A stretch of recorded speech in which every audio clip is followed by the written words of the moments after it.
Պարոն Մանուկյան, բարև ձեզ, լավ եք։ Պարոն Մանուկյան, ի վերջո Սրբազանի արշակ գործիք ինչու հրաժարվեցիք։ Կար կարծիք օրինակ, որ վախենում եք այդ գործիք լինել։ Սխալ կարծիք եք կազմել երևի մասին։ Ես իմ բոլոր մտքերը հստակ շահադրել եմ իմ կողմից կայացված որոշման մեջ, ինքնաբացարկ հայտնելու մասին որոշման մեջ, եւ իմ նշված որոշումը շատ միտված է եղել հենց նրան, որպեսզի հասարակության մեջ լինի այդ կարծիքը ձևավորվի, որ քննությունը իրականացվում է օբյեկտիվ, արդար եւ թափանցիկ։ Պատճառաբանությունն այն է, որ անցանկալի դատավորների ցուցակը։ Ես չեմ կարծում, որ կա նման ցուցակ, ինչ որ ցանկալի կամ անցանկալի եւ նման հարց ընդհանրապես քննարկելու կարիք չէ։ Կաթողիկոսի եղբոր եւ եղբորորդու գործն է քննում հանրության ուշադրության կենտրոնում այս գործը, կարծեմ նրանց խափանան միջոցներ կապեցիք, եթե ճիշտ է նշել, եթե չէ ուղղակի ընդհանուր առմամբ քրեական, քաղաքական երանգունացող գործերով երգում եք, ունեք այսպես ներքին պաշտպանվածություն, ոչ ներքին, խնդրեմ նման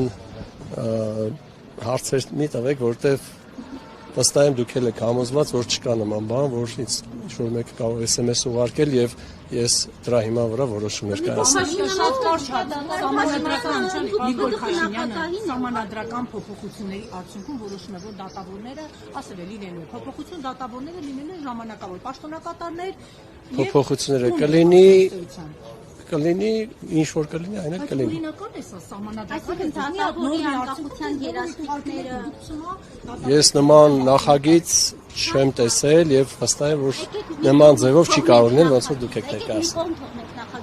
Կարող է լինել այսօր գործող սահմանադրության պայմաններում, դատավորների անկախության երաշխիքների պայմաններում, կարող է լինել մի փոփոխություն, անգամ եթե սահմանադրություն են փոխում, որ դատավորները ձեռքեն այդ երաշխիքներից։ Ուրեմն սահմանադրությունը բոլորդ էլ հայտնի է, որ միայն հանրաքվեի միջոցով է ընդունվում, ժողովրդի կամ արտահայտության արդյունքն է, եւ եթե մեր ժողովուրդը կորոշի, որ այդ կարգով պիտի լինի դատավորի նշանակում ընտրությունը կամ մնացած, ուրեմն այդ կարգով էլ կղեկավարվի բոլորը։ Ես ասում եմ, ես այս պահին նման որևէ նախագիծ դեռ չեմ տեսել, որևէ տեղ հրապարակված, որ դրա հիման վրա կարողանամ ինչ-որ կարծիք հայտնել։ Շնորհակալ եմ։